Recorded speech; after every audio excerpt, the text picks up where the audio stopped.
भारत आणि पाकिस्तान दरम्यानची सद्यस्थिती आणि वर्तमान स्थितीतील परराष्ट्र धोरण विकासाबाबत परराष्ट्र सचिव विक्रम मिस्री आज संसदीय समितीला करणार अवगत.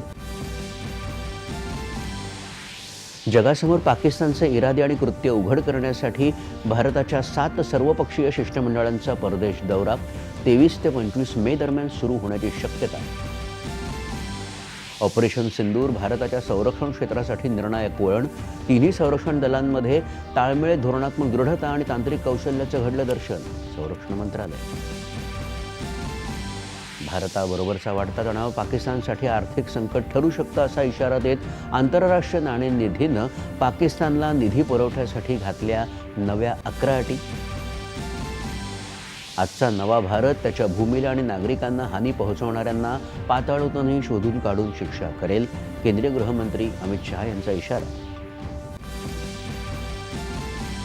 जम्मू काश्मीरमध्ये शोपिया जिल्ह्यात दहशतवाद्यांच्या ठिकाणांवर छापे टाकत दारुगोळा आणि शस्त्रसाठा जप्त. दहशतवाद्यांच्या 2 सहकाऱ्यांना अटक. 2006च्या RSS मुख्यालय दहशतवादी हल्ल्याचा मास्टरमाइंड दहशतवादी अबू सैफुल्ला खालिदची पाकिस्तानात अज्ञाताकडून गोळ्या घालून हत्या.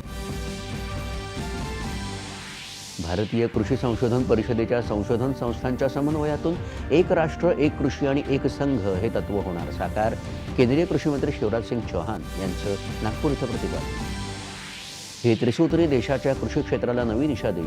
मुख्यमंत्री देवेंद्र फडणवीस यांचा विश्वास. मृदा नकाशा असलेलं महाराष्ट्र ठरलं पहिलं राज्य.